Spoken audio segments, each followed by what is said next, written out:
Assalamualaikum warahmatullahi wabarakatuh. Yang terhormat Bapak Nur Arifuddin selaku dosen pengampuh mata kuliah studi Al-Quran dan Hadis. Saya Muhammad Gilang Bakhtiar, NIM 2005011110220. Di sini saya akan mempresentasikan tentang hadis tentang pengertian. Yang pertama, hadis qauli adalah segala bentuk perkataan atau ucapan yang disandarkan kepada Nabi Shallallahu Alaihi Wasallam. Hadis ini berupa perkataan Nabi Shallallahu Alaihi Wasallam yang berisi berbagai macam tuntutan, petunjuk syariat, peristiwa atau kisah, baik yang berkaitan dengan akidah, syariat maupun akhlak. Contoh hadis qauli: An Abi Hurairah qala Rasulullah sallallahu alaihi wasallam, man kadzaba alayya muta'ammidan falyatabawwa'u maq'adahu minan nar. Rawahu Muslim. Artinya, dari Abu Hurairah radhiyallahu anhu, Rasulullah sallallahu alaihi wasallam bersabda, barang siapa sengaja berdusta atas diriku, maka hendaklah ia bersiap-siap menempati tempat tinggalnya di neraka.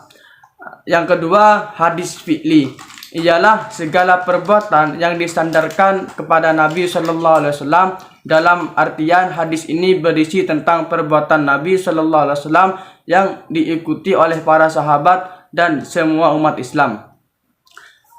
Contoh hadis fi'li: An Aisyata an Nabiyya sallallahu alaihi wasallam kana yaksimu baina nisaihi fayadilu wa yaqulu Allahumma hadhihi kismati fima amlaka fala sulmini fima tamliku wala amlak. Artinya, dari Aisyah radhiyallahu anha, sesungguhnya Nabi Muhammad sallallahu alaihi wasallam membagi nafkah batin dan gilirannya di antara istri-istrinya dengan adil. Beliau bersabda, ya Allah, inilah pembagianku pada apa yang aku miliki. Janganlah engkau mencelaku dalam perkara yang tidak aku miliki. Hadis riwayat Abu Daud, At-Tirmidzi, An-Nasai, dan Ibnu Majah.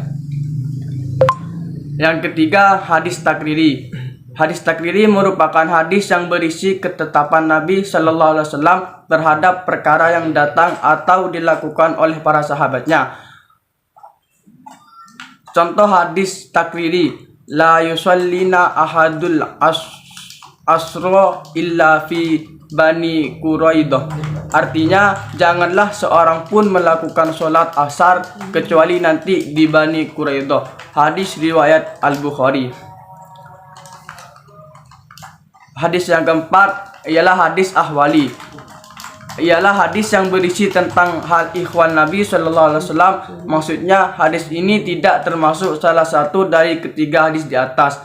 Contoh hadis Nabi yang berkaitan dengan hal ikhwal, sifat serta kepribadian Nabi Shallallahu Alaihi Wasallam. Karena Rasulullah Shallallahu Alaihi Wasallam ahsanan nasi khuluqan, muttafaqun alaih. Artinya, Rasulullah Shallallahu Alaihi Wasallam merupakan orang yang paling mulia akhlaknya, muttafaqun alaih. Selanjutnya, saya akan menjelaskan tentang fungsi hadis terhadap Al-Quran. Yakni ada tiga. Yang pertama, bayan at-takrir, yaitu apabila sunnah sesuai atau menetapkan dan memperkuat apa yang telah diterangkan di dalam Al-Quran.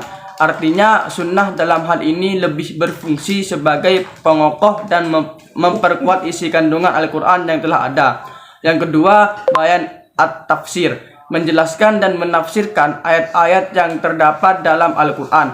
Di antara bentuk penjelasan sunnah terhadap Al-Quran itu adalah pertama, bayan mujmal, yaitu penjelasan dan memerinci ayat-ayat Al-Quran yang masih belum jelas pengertiannya. Yang ketiga, bayan at-tashri', penjelasan sunnah yang merupakan tambahan terhadap hukum-hukum yang terdapat dalam Al-Quran.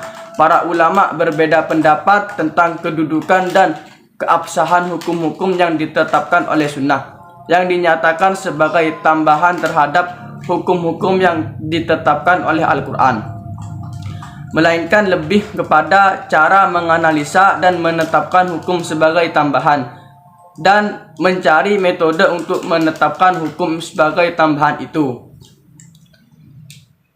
Selanjutnya saya akan menjelaskan tentang hadis mutawatir. Hadis mutawatir adalah hadis yang diriwayatkan oleh sejumlah orang yang memiliki kebiasaan tidak berdusta dari awal hingga akhir sanadnya.